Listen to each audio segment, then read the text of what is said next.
Buenas tardes con todos y todas. Estamos aquí en una nueva sesión del encuentro anual de investigación, innovación y creación en el año 2023 de la Pontificia Universidad Católica del Perú. Bienvenidos y bienvenidas. En esta oportunidad tenemos como invitada especial a la doctora Joyce West. Ella viene de la Universidad de Pretoria, en Sudáfrica. La doctora West, a ver si me permiten, vamos a decir su presentación en inglés. La doctora West, Joyce West is a senior lecturer in the Department of Early Childhood Education at the University of Pretoria, South Africa. Sudáfrica. Su conocimiento de investigación incluye la lingüística aplicada, educación de idiomas y evaluaciones de lectura. Ella ha publicado en diferentes publicaciones y también es parte de diferentes equipos editoriales. Joyce presenta una dedicación profunda y pasión para promover una educación de lenguajes de calidad. Dr. Wade's today's presentation it's exploring the role of languages in an inclusive early childhood education environment. So I'll pass the word to Dr. West. I think I should have introduced myself. Doctora Dina Castro, he tenido el gusto de presentar a la doctora West el día de hoy. Trabajo como profesora en el doctorado de Ciencias de la Educación en esta universidad, y me desempeño también como profesora en la Universidad de Boston. Tenemos una colaboración estrecha y estoy muy gustosa de participar y compartir con ustedes este día también. Bienvenida, doctora West.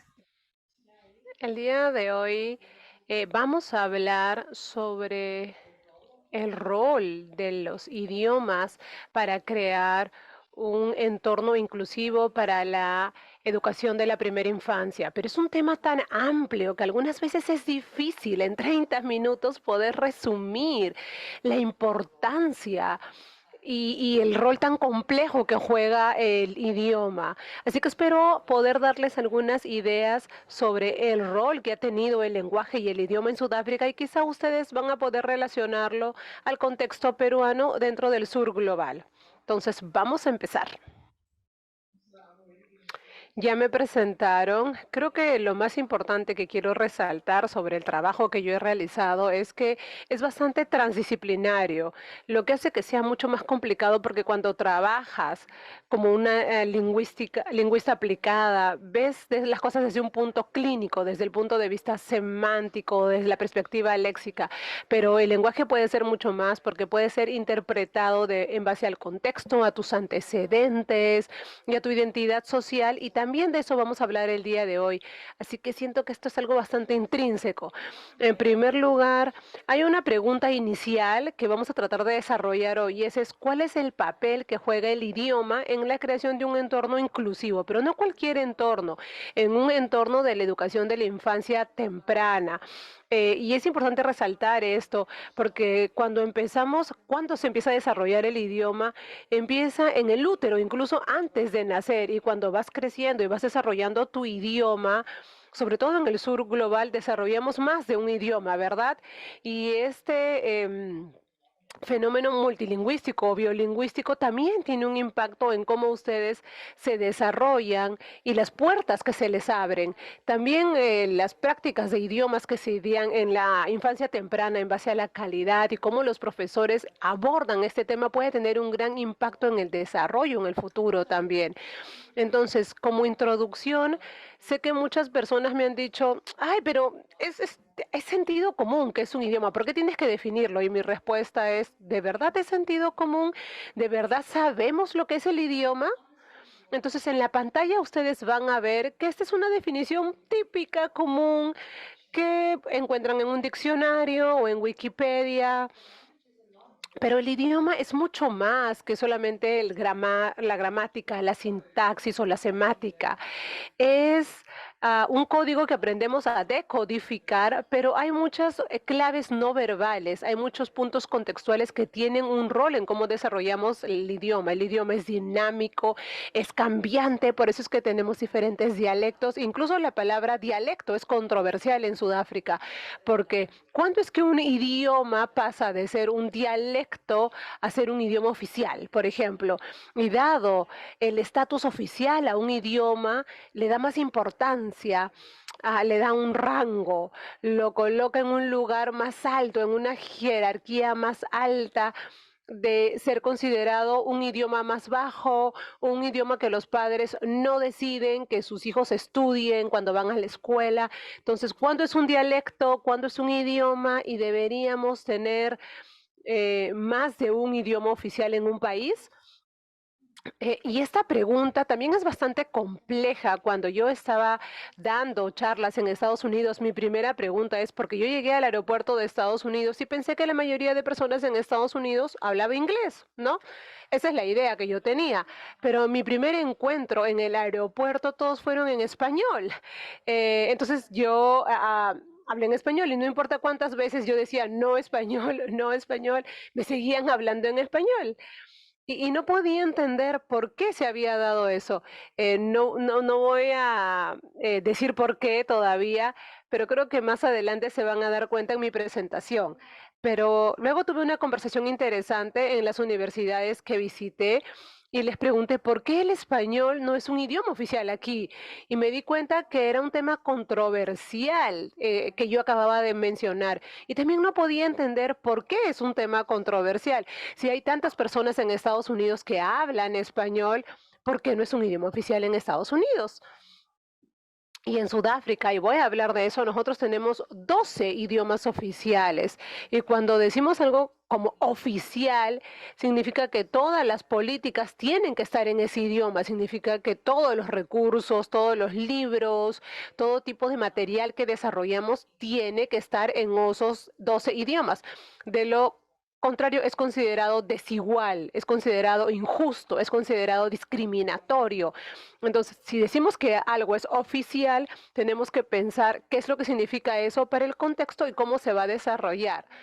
Ahora, otra situación un poco difícil de definir es, ahora que hablamos de idiomas oficiales, dialectos, debería ser oficial o no, pero vamos a dar un paso atrás y preguntarnos, ¿el idioma es un fenómeno solo para seres humanos? ¿Somos los únicos que utilizamos el idioma? Y con frecuencia, en un punto de vista de la lingüística aplicada, diría sí. Definitivamente solo los seres humanos, porque el idioma es un sistema complejo. En otras palabras, los animales no utilizan el idioma, el lenguaje, utilizan lo que se conoce como la comunicación animal.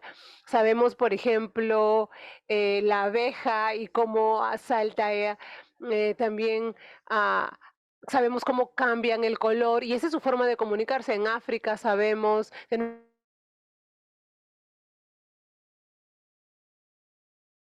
idioma porque no contiene una gramática estructurada o compleja o normas que se deben seguir. Entonces, los seres humanos son los únicos que tienen idioma, pero en el siglo XXI ahora se está complicando más hablar de idiomas. Voy a compartir una historia de lo que me pasó hoy temprano. Tenemos una barrera de comunicación porque yo soy de África, mi idioma natal es africano y ustedes hablan, no sé, español o quechua, ¿verdad?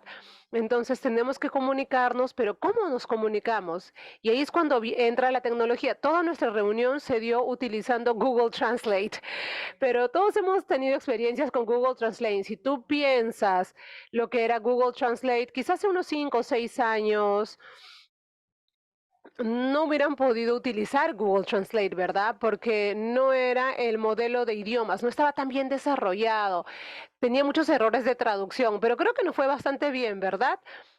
No sabemos si estaba mal, pero creo que nos fue bastante bien utilizando Google Translate para ayudarnos a comunicarnos. Antes de pasar a la parte tecnológica, decimos que los animales no se comunican, pero han escuchado hablar de Chaser. Es un profesor que le enseñó a su perro a hablar 1000 palabras. De verdad, puede pronunciar 1000 palabras. Entonces, quizá en el futuro tengamos animales que hablen. Entonces, para volver a la parte tecnológica, si nosotros pensamos en lo que es lo que está haciendo la inteligencia artificial, Google Translate no es diferente, quizá no es una inteligencia artificial generativa, es traducción, digamos que no es la inteligencia artificial más sofisticada que tenemos, pero en el día a día tenemos aplicativos que utilizan el idioma y que no son humanos y que pueden generar nuevas ideas o pueden generar ideas originales, aunque también esto es controversial si pensamos en las cosas que se están dando, pero pueden utilizar el idioma de la forma en que nosotros hacemos, a veces incluso más complejo. Eh, por ejemplo, le he pedido al chat GTP que me escriba un ensayo eh, o una presentación de bienvenida y me puse a pensar, nunca he escrito una bienvenida para un decano, para mí es algo como que de alto nivel. Entonces fue al chat GTP, hizo muy buen trabajo y una vez que dio esta bienvenida dijo, wow, eso fue tan bueno. Y yo estaba como que pensando, yo no podía tomar el crédito por eso porque no lo había hecho. Entonces tenemos la inteligencia artificial que puede utilizar el idioma. Entonces, por más complejo que sean los idiomas, no solamente es algo de los seres humanos, porque la inteligencia artificial está utilizando este aprendizaje profundo. Aprende de nosotros, del lenguaje que utilizamos y tiene varias capas, lo que significa que su sistema de lenguajes es mejor y más complejo y más avanzado que el lenguaje que nosotros utilizamos. Para darles una idea, en un país multilingüístico como Sudáfrica, si hay una barrera de comunicación como la que tuvimos Carmen y yo el día de hoy, yo utilizo el chatbox para hablar con mis estudiantes y una vez que el chatbot abre en el sistema de gestión de aprendizaje, el chatbot inmediatamente puede saber qué idioma es con el que se siente más cómodo ese estudiante y va a responder en el idioma que ese estudiante prefiere. Entonces, estamos hablando de un entorno de aprendizaje inclusivo. La Universidad de Pretoria en Sudáfrica, que en su mayoría es inglés o predominantemente el idioma es inglés, pero los estudiantes puede que necesiten apoyo adicional en el idioma que para ellos tiene mayor sentido. Y podemos utilizar la inteligencia artificial para que nuestro entorno de aprendizaje sea más inclusivo, incluso a niveles universitarios. Quiero mostrarles este video. Hola, mi nombre es Mark. Soy el amigo de la doctora West y su asistente personal. Ella me entrenó en toda la información que es necesaria para poder participar en esta conversación. Digamos que no entienden inglés. Hello, my name is Camila. I'm a friend and personal assistant of Dr. West. She trained me with all the necessary information to participate in this conversation. Entonces, esto les da una idea de lo que puede hacer la inteligencia artificial por nosotros. Cuando los estudiantes se comunican en chatbot, en un sistema de gestión de aprendizaje, han sido entrenados incluso para utilizar emociones. Van a ver que con Mark escoge algo que no tenía emociones y con Camila escogí algo que tuviera más una emoción, como que un toque humano. Traté de personalizar la inteligencia artificial para que se pueda utilizar en varios contextos multilingües. No sé si lo que ella dijo estaba bien. ¿Me pueden decir si lo que dijo estaba bien? Entonces, yo no lo sé, pero al menos la opción está ahí, está disponible. Entonces, vamos a hablar un poco de los antecedentes. En Sudáfrica tenemos una bandera bastante colorida y se supone que representa la diversidad de nuestro país. Y la diversidad con frecuencia se ve como una barrera. He utilizado la palabra barrera a propósito hasta el momento porque sigo diciendo Carmen y yo tuvimos una barrera. Y no sé cuántos de ustedes pensaron un poco más de las palabras que yo escogí utilizar. ¿Es en verdad una barrera? Porque desde la perspectiva de investigación y desde una perspectiva como profesora, yo aprendí más de nuestra conversación esta mañana que lo que hubiera hecho si hubiéramos hablado en inglés. Porque si hubiéramos hablado en inglés, eso hubiera sido una barrera. Porque nuestra mente cuando traducimos puede que digamos cosas en una forma que no quisimos, que tal vez sin entender el contexto de la otra persona. Pero utilizar Google Translate, ahora como ha avanzado tanto, nos ayuda a cruzar ese. Entonces la diversidad con frecuencia es un recurso. tenemos que hacer ese cambio de paradigma de que no es un problema o algo que tenemos que superar, sino algo que tenemos que utilizar, algo que tenemos que nos ayuda a crear más oportunidades para que podamos usarlo. Entonces, en Sudáfrica tenemos muchos otros problemas y eso no es la diversidad. Muchas veces nosotros enfatizamos demasiado las diferencias que tenemos, de la diversidad que tenemos, pero tenemos problemas similares que se relacionan no con la diversidad y he colocado aquí algunos. Tenemos desigualdad en las escuelas, por ejemplo, tenemos los grupos del 1 al 5. Coloqué una foto del primer grupo, del quintil 1. Se basan en el estatus socioeconómico, en otra palabra, los recursos que tienen las escuelas para enseñar a los estudiantes. Entonces, el quintil 1 son las escuelas más pobres, las escuelas que están en áreas rurales y en esos salones de clase por lo general no hay agua potable, no hay electricidad, pero también tenemos el quintil 5 y en el quintil 5 tienen más recursos que cualquier otra países en desarrollo o avanzados. Entonces vemos a países como Finlandia, por ejemplo, que le está yendo bastante bien en las evaluaciones sistémicas internacionales. Si van a estas escuelas y los comparas con el quintil 5 de Sudáfrica, les va bastante bien.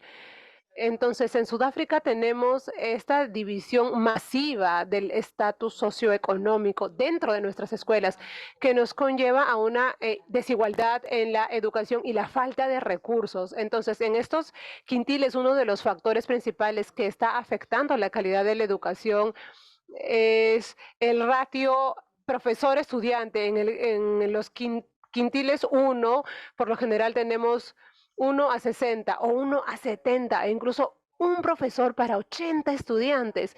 Y luego en el quintil 5 tenemos 20 estudiantes para un profesor, quizás hasta 25. Y este ratio desigual crea una división incluso mayor. Y finalmente tenemos una capacitación cuestionable para los profesores, sobre todo con el multilingüismo, y creo que eso es algo desde un contexto peruano, tal vez se puedan relacionar con esto. Estamos pasando, es la pregunta que me hago como una profesora de alfabetización, ¿estamos pasando el tiempo suficiente enfocándonos en equipar a los profesores para que puedan enseñar en contextos bilingües o multilingües? En lugar de que el idioma sea una barrera, que sea un recurso, a pesar de que pasamos gran cantidad de tiempo haciendo esto, creo que no es suficiente todavía.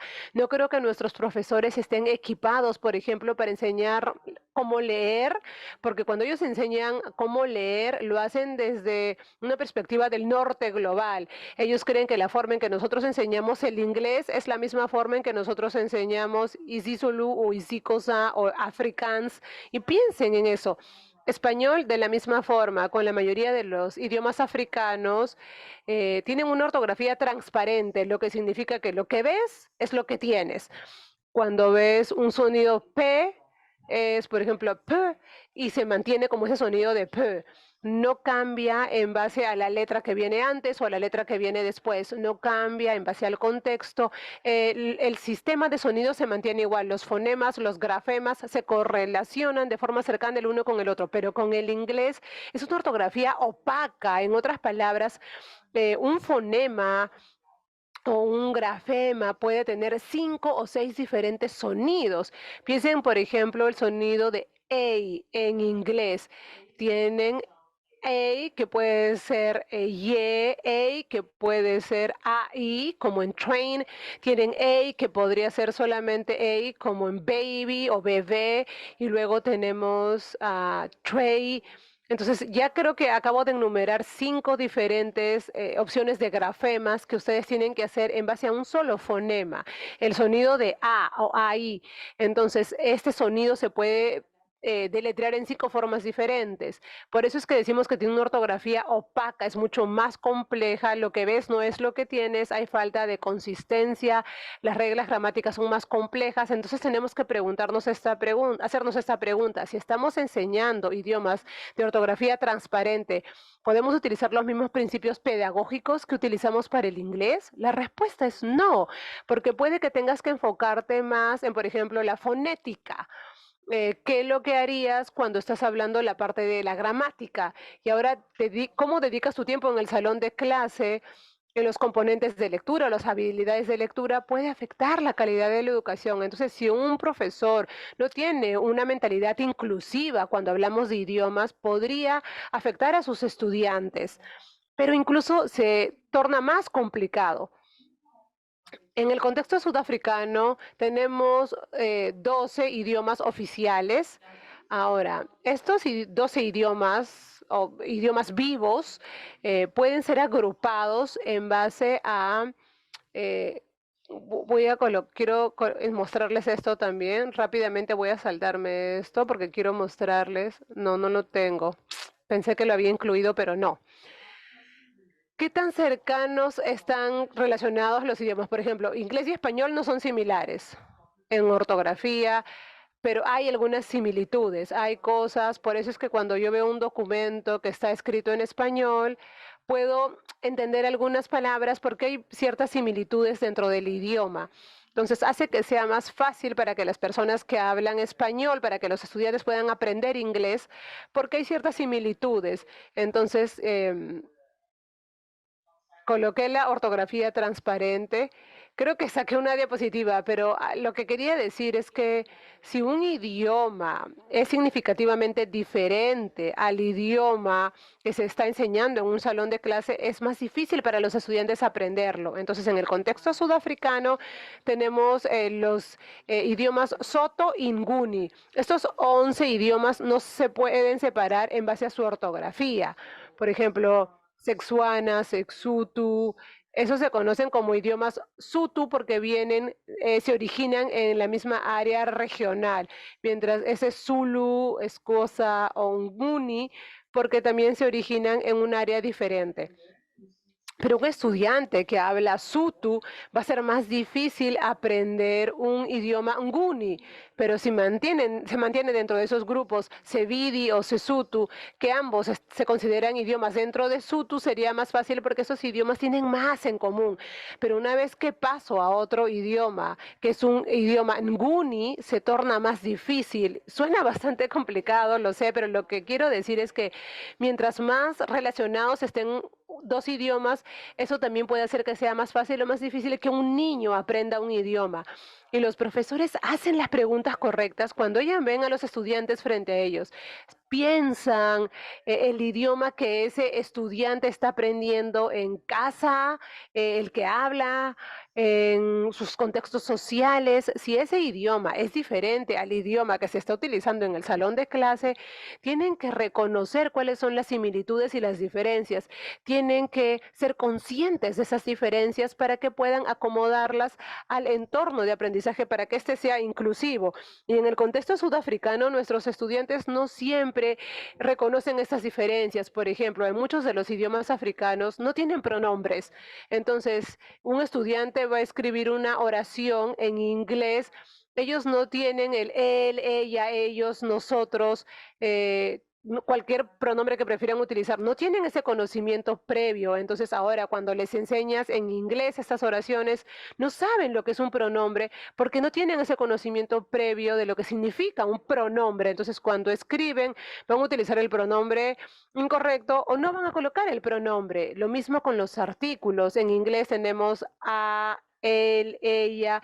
En los idiomas africanos no tenemos estos artículos. Entonces, cuando dicen esta es una manzana, esa A no la van a colocar. Y si es que un profesor sabe sobre estas diferencias entre el inglés y el idioma africano que habla ese niño o el idioma español de ese niño, si sabe sobre esa diferencia, el profesor o profesora podría explicarlo de forma explícita y decirle, ok, ten en cuenta que en inglés nosotros usamos artículos. Cuando esté enseñando un artículo, va a tener que escribir los artículos y puede ser un poco más explícita al respecto y no solamente asumir que ellos van a entender cuál es el propósito de un artículo, ¿no? Si tiene sentido o no. Debido a que no no enseñamos a nuestros profesores sobre estas diferencias. Hay muy bajas tasas de alfabetización en nuestro país. También se debe a circunstancias socioeconómicas. Por ejemplo, este es un estudio que se hace a nivel internacional. Más de 50 países en todo el mundo participan en este estudio. Sudáfrica es uno de los países africanos, uno de los pocos países africanos que participa, países de la parte sur de África que participan, y es una evaluación sistémica. Es la misma evaluación de lectura que se hace en 50 países, y yo soy parte del equipo de investigación de esta evaluación. Como equipo nos juntamos y se escoge una lectura, y esa historia tiene que traducirse en los diferentes países, en sus idiomas respectivos, y luego los estudiantes van a hacer una prueba de comprensión lectora y luego tienen una calificación. El benchmark más bajo es, que es el benchmark internacional menor, tenemos 400. Tenemos aquí uno 500, que es el promedio. En Sudáfrica tenemos 4, del grado 4 o grado 5, que es entre 10 y 12 años. Lo hemos evaluado en ambos grupos, y es en el idioma nativo. Entonces pueden ver qué tan bajo es. Ni siquiera llegamos el benchmark internacional para comprensión lectora. Es un tema controversial porque siempre tenemos que preguntarnos, ¿puedes escoger un cuento, una lectura que puede relacionarse con 50 países? Entonces, la historia que escogimos era sobre un pulpo. Y un pulpo es un concepto bastante lejano para muchos estudiantes africanos, sobre todo porque nosotros no tenemos una área costera muy grande. Entonces, tenemos costa, pero solamente la costa. Los niños ven el océano, no ven pulpos. La mayoría de nuestros niños están en la parte interna y quizás nunca han visto el mar antes, y ahora tienen que hacer una prueba de comprensión lectora sobre un pulpo que tal vez quizá nunca antes han visto. Entonces, estas son algunas de las cosas. Otro problema que tenemos es la diferencia entre niños y niñas. Debemos basarnos en el género. El motivo por el cual lo están haciendo es porque hemos visto que hay una tendencia de niños que se estén atrasando de forma significativa. Pueden ver que la escuela promedio para niñas es mucho mayor, es significativamente mayor. Entonces, las niñas les van mucho mejor en la lectura que los niños sudafricanos. Aquí pueden ver cómo van los idiomas. Los niños que hablan africano, generalmente esta es la base y luego empiezan a bajar, a bajar, a bajar y llegan hasta el final. La línea gris fue en 2021 y pueden ver que el COVID-19 tuvo un impacto significativo, una caída en la alfabetización, porque se perdió mucho tiempo en las escuelas. En el contexto sudafricano tenemos preguntas difíciles que hacernos, y es: ¿por qué el inglés y el africano no hubo caída en estos dos idiomas?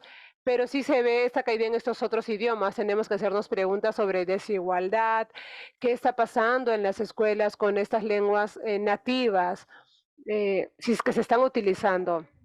En el contexto sudafricano, nosotros promovemos un enfoque en el que se den las indicaciones en el idioma nativo. Es decir, si el estudiante habla quechua, hay que enseñarle en quechua, no en español. Y eso no significa que no deberían aprender español, pero significa que la base primero se tiene que establecer. Si tengo un estudiante que habla Isulú en casa, hay que enseñarle en Isulú. Eso es aditivo, y eso es lo que queremos que pase. Si un estudiante habla cosa y desarrollan todas sus habilidades comunicativas y cognitivas, una vez que ya tienen una buena base, que tal vez podrían como esta hipótesis del umbral, ¿no?, de Jim Cami, que dice que los estudiantes tienen que desarrollar cierto umbral antes de aprender otro idioma. Entonces, después de eso ya agregan cosa, inglés y afrikaans. y ahora esta niña va a ser multilingüe porque va a hablar 3 idiomas y cuando va creciendo continúan desarrollando los 3 idiomas de forma simultánea. No significa que dejas un idioma atrás. Entonces en el primer grado, si habla psicosa, va a tener psicosa, inglés y afrikaans. A nivel académico, van a seguir desarrollando los 3 idiomas de forma simultánea. Pero esa no es la realidad en la mayoría de nuestras escuelas sudafricanas. Esta es la realidad. El estudiante habla isicosa en casa, ese es el idioma que habla hasta los 5 o 6 años, y luego el estudiante va a la escuela, empieza el nivel inicial y les enseñan inglés, y ahí es un sistema bilingüe, dual. Luego pasan a primer grado, que es la escuela primaria, y estudian inglés y siguen solo con inglés. Entonces abandonan su idioma nativo y psicosa por completo, porque es la elección de los padres. Los padres son los que escogen, como el inglés tiene un estatus dominante a nivel internacional. Las personas creen que sus hijos sería mejor para ellos aprender inglés. Entonces lo que hacen es que rehúsan seguir con su idioma nativo. También hay una pausa histórica por el cual no quieren isicosa, pero esa es una discusión para otra ocasión. Pero ahora el problema que nosotros sabemos desde unos antecedentes inclusivos es que si tú sigues este enfoque subtractivo y dejas de lado o abandonas el idioma nativo del estudiante, este enfoque subtractivo significa que el inglés nunca va a estar en el nivel que debería tener, y eso es porque los idiomas son interdependientes. Creo que voy a hacer aquí una pausa, hay mucho más que decir, pero los idiomas son interdependientes y el cerebro no separa los idiomas. Si tú hablas quechua o hablas cosa como estudiante y aprendes el inglés, si tú dejas el otro idioma atrás, el inglés va a tener dificultades para progresar.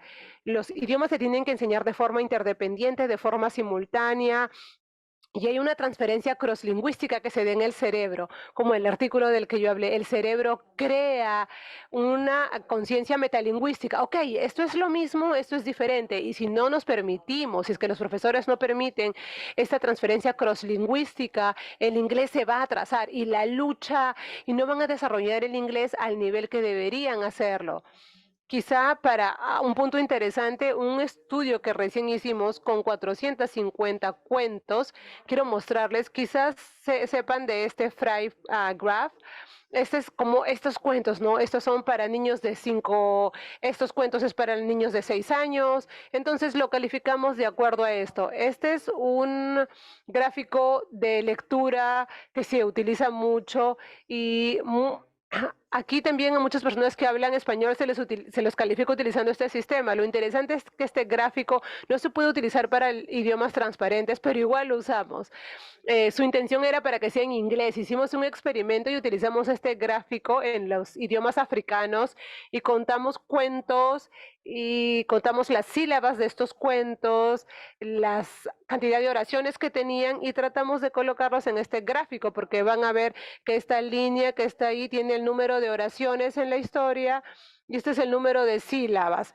Entonces, si en la historia tiene 149 sílabas y tiene 7.7 oraciones, entonces terminas aquí, lo que significa que esta historia va a tener un puntaje de 6. Pero ¿qué pasa? Y la mayoría de las empresas que que utilizan este sistema para calificar los libros, pero ¿qué pasa si un idioma es muy diferente al inglés?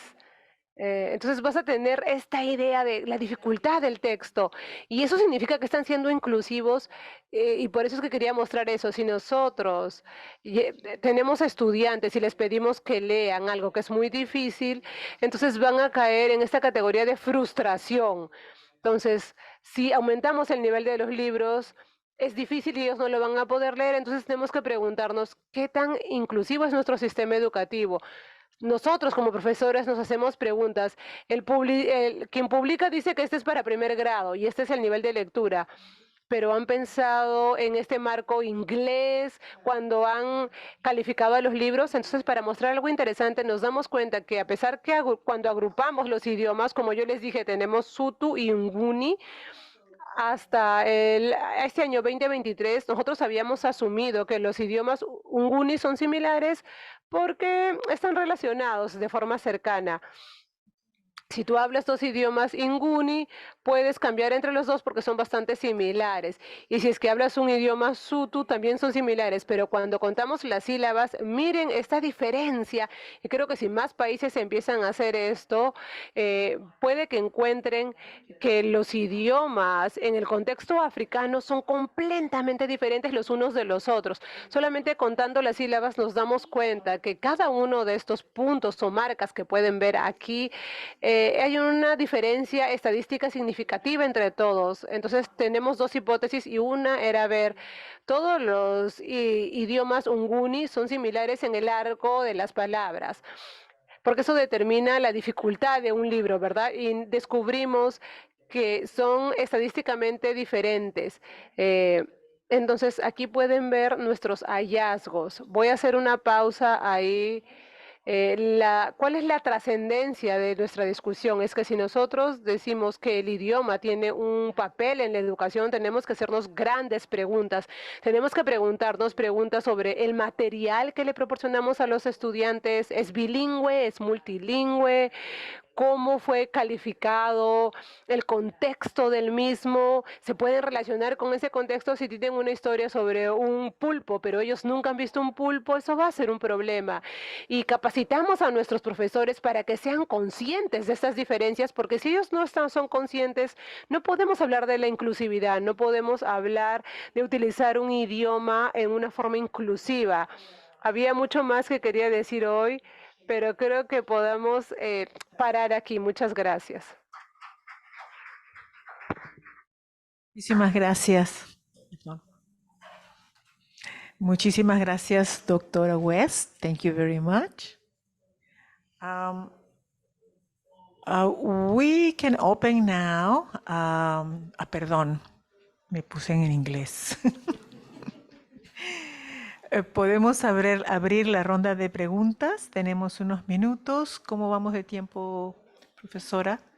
¿Unos 10 minutos? Sí, tenemos unos 10 minutos para una ronda de preguntas. Esta presentación creo que nos ha dado muchísimo que pensar, especialmente para nosotros en nuestro contexto de Perú y a mí también particularmente por el trabajo que hago en los Estados Unidos. Pero empezamos con Perú primero, por favor, para nuestra audiencia aquí presente y aquellos que nos están siguiendo por Facebook, pueden poner por favor también sus preguntas en el chat, que las vamos a pasar a la doctora West. Entonces, por favor.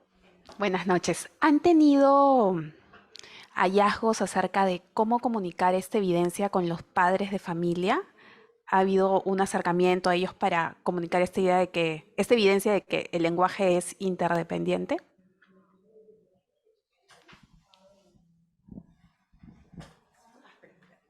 Para que responda mejor.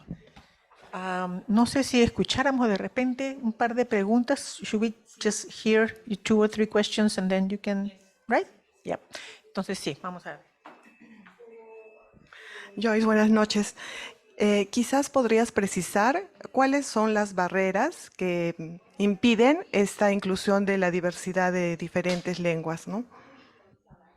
En Sudáfrica nosotros tenemos esta conciencia nacional, queremos crear conciencia, tenemos políticas que resaltan un enfoque de lenguaje aditivo, donde se dice que los idiomas son interdependientes y les decimos a los estudiantes que involucren a los padres. Entonces les hablamos sobre la familia, la participación de los padres y durante la primera sesión, la primera entrevista con los padres, tratamos de resaltar la investigación que se ha actualizado y que muestra que los idiomas son interdependientes. En Sudáfrica, creo que es uno de los conductores principales que hemos tenido en los últimos 10 años. Y recientemente es que los padres han empezado a considerarlo y que están celebrando también los idiomas, porque recuerden, incluso si es que ellos saben que los idiomas son interdependientes, esa investigación no significa nada para ellos.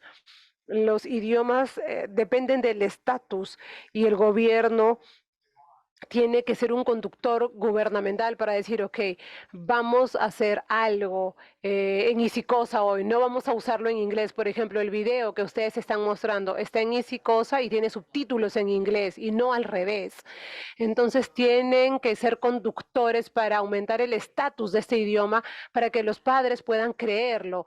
Entonces es un sistema mayor es un cambio sistemático que tiene que darse desde el punto de vista educativo, desde el sistema escolar. Ha habido un conductor para crear conciencia y se han publicado políticas, publicaciones, pero el motivo por el que las cosas están cambiando ahora es porque el gobierno está invirtiendo, está haciendo un esfuerzo para aumentar el estatus de los idiomas en el país, para decir que una persona que habla isiZulu, ese idioma es tan importante y si no más importante todavía en Sudáfrica.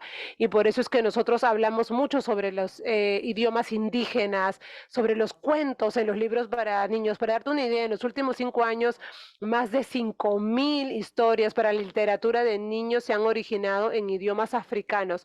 Generalmente lo que hacemos es que las historias se escriben en Europa o en Estados Unidos en inglés y luego lo traducimos.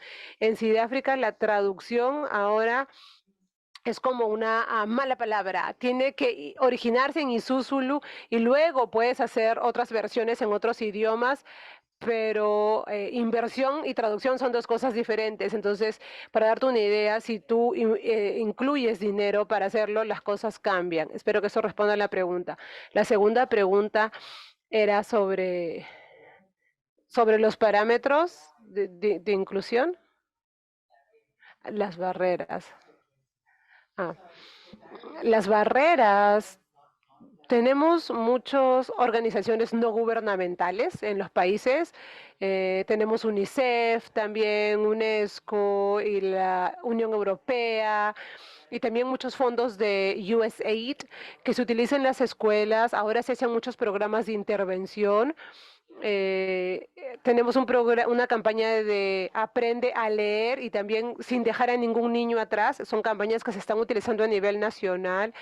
Hay mucho esfuerzo externo e interno en las escuelas para tratar de abordar estas barreras, pero también hay un movimiento muy interesante en las universidades. Las universidades son competitivas, ¿verdad? No, mi investigación es mío y lo voy a guardar, pero ahora todo está con un acceso más abierto. Hay una conducción a este acceso abierto y esto ayuda a mejorar la educación de los profesores.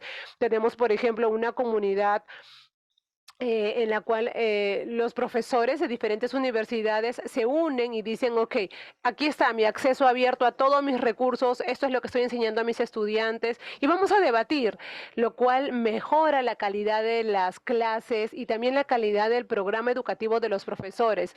Si las cosas no son de acceso abierto, es como que es mi universidad y solo mi universidad puede recibir educación de calidad. Entonces ahora estamos abriéndonos un poco a este acceso Una abierto. pregunta hecha por Facebook, ¿no? ¿Cómo vamos de tiempo? Siempre chequeando. 5 minutitos. Yo quisiera hacerle un comentario, una pregunta también. Desde la perspectiva de Perú, el trabajo que estamos haciendo aquí en el Perú ya desde hace muchos años, desde el gobierno, de oficializar, se han oficializado las lenguas originarias del Perú, que son 47. Y el gobierno está haciendo un esfuerzo por producir libros de texto en lenguas originarias para las escuelas de los programas de educación intercultural bilingüe. Algo que mencionó usted, y creo que eso es muy importante, eso, producir libros de texto. Algo que mencionó me hizo pensar en una experiencia que tuvimos en una investigación que realizamos aquí en la Universidad Católica, es en escuelas interculturales bilingües, es que los libros de texto que se llevaron a las escuelas no los usaban porque el nivel al momento de hacer la lengua escrita en lengua originaria, el nivel no era muy alto para el grado de los niños, que es lo que usted ha mencionado. Hemos tenido ese mismo problema. Por lo tanto, veíamos libros de trabajo en los anaqueles que no estaban siendo usados. Una pena, ¿no? Eso es un tema. Y el otro es respecto de si las lenguas son originarias, en el caso de Sudáfrica, ¿son lenguas escritas o lenguas orales? Porque las lenguas originarias nuestras, la mayoría de ellas no son lenguas escritas. El gobierno ha creado libros de texto, creando un alfabeto en un proceso que aquí le llamamos normalización, o sea, crear el alfabeto escrito para las lenguas que son orales. Entonces, cuando se producen los libros de texto, es lo que el problema que tenemos entonces es que está al nivel de lo que la persona que creó el alfabeto traduce. Es un lenguaje adulto, no un lenguaje para niños. Así que no sé si ustedes han tenido ese proceso respecto de traducir, cómo lo manejan, lenguas orales a lenguas escritas.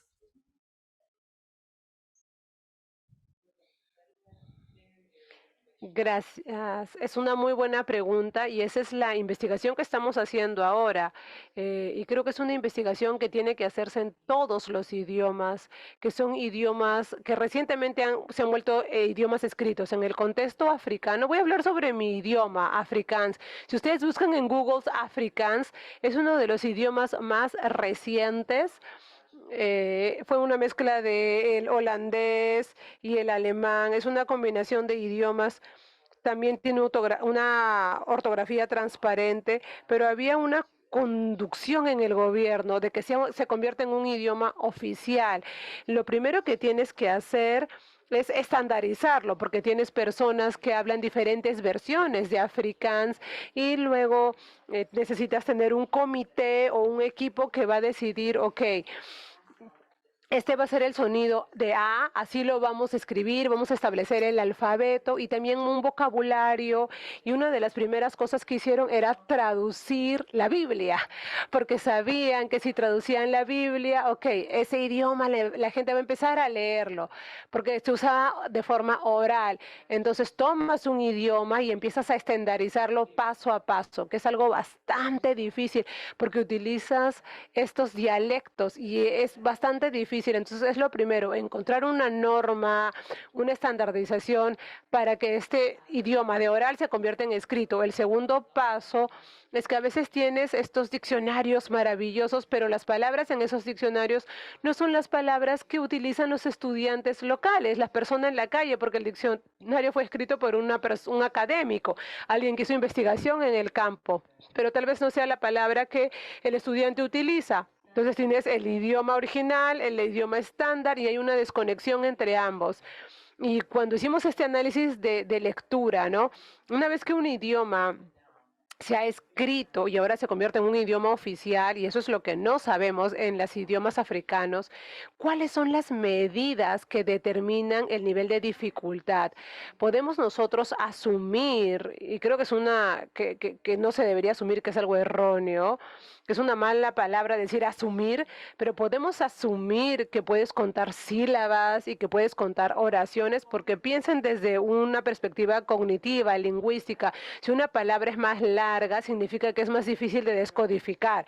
Eso es lo que nos dice la neurolingüística, pero eso no es el caso con muchos idiomas transparentes. Piensen que en el español son palabras muy largas, pero eso no hace que la palabra sea más difícil de decodificar, ¿verdad? Porque utiliza más fonemas, más morfemas, hay más desarrollo morfológico en los idiomas transparentes, lo que significa que si es que no lees en códigos, sino en morfemas, no como sílabas, sino como morfemas. Entonces, una vez que un idioma se escribe y tienes que establecer y saber qué hace que sea difícil o fácil de leer, una vez que establezcas los indicadores de dificultad, puedes avanzar y evaluar los libros de texto y decir por qué este gráfico es sílabas, no va a funcionar. ¿Qué es lo que va a funcionar? Tal vez es contar los morfemas, ¿no? Y luego van a poder establecer libros de texto que están en el nivel de lectura correcto. Pero es un proceso bastante sistemático, toma tiempo, toma dinero, porque hay que ser pilotos de todo eso. Muchísimas gracias. Creo que con eso terminamos, ¿sí? Nuestra sesión, a no ser que alguien tenga una pregunta que no se puede quedar sin responder.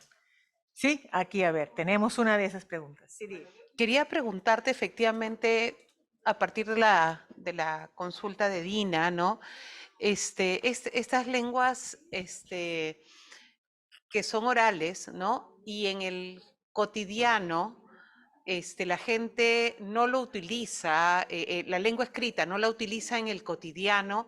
¿Cómo es que se logra, o no sé si tienen experiencias en que han logrado que se que la población se apropie de esa lengua, porque acá efectivamente, como dice Dina, esas lenguas no se usan en el cotidiano. Entonces, es bien difícil enseñarlas en la escuela porque los estudiantes luego no la van a aplicar en la vida diaria, ¿no? Entonces, ¿tienen alguna experiencia que hayan logrado que esas lenguas se logren posicionar? Porque en realidad tú ves el mundo, la parte legal, la parte media, o sea, todos los servicios que ellos necesitan están en castellano. Entonces, finalmente es bien difícil que logre apropiarse la lengua escrita en estas lenguas originarias. ¿Ustedes tienen experiencias de eso? Sí, la historia de Sudáfrica y el desarrollo de idiomas, si leen más al respecto, van a ver que es algo, es una situación bastante compleja, pero es algo que se debe hacer. Eh, Hay una junta lingüística internacional que detectan si es que nuestros idiomas no son escritos y solamente los utilizan de forma oral en las casas, pero no los utilizan a nivel académico o en la sociedad o a nivel político, mueren, ¿verdad? Lo llaman suicidio lingüístico, que es un término horrible, pero los idiomas mueren porque la población no los utiliza con un propósito. Entonces tengo muchos estudiantes que me dicen, ok, pero tú hablas Suberi, ¿por qué tu hijo está en una escuela que habla inglés? No, porque el inglés es mejor, pero mi hijo habla Sibiri en casa. Y luego yo les digo, ok, pero tu hijo está leyendo y está escribiendo en ese lenguaje original. Y dicen, no, pero lo hablan.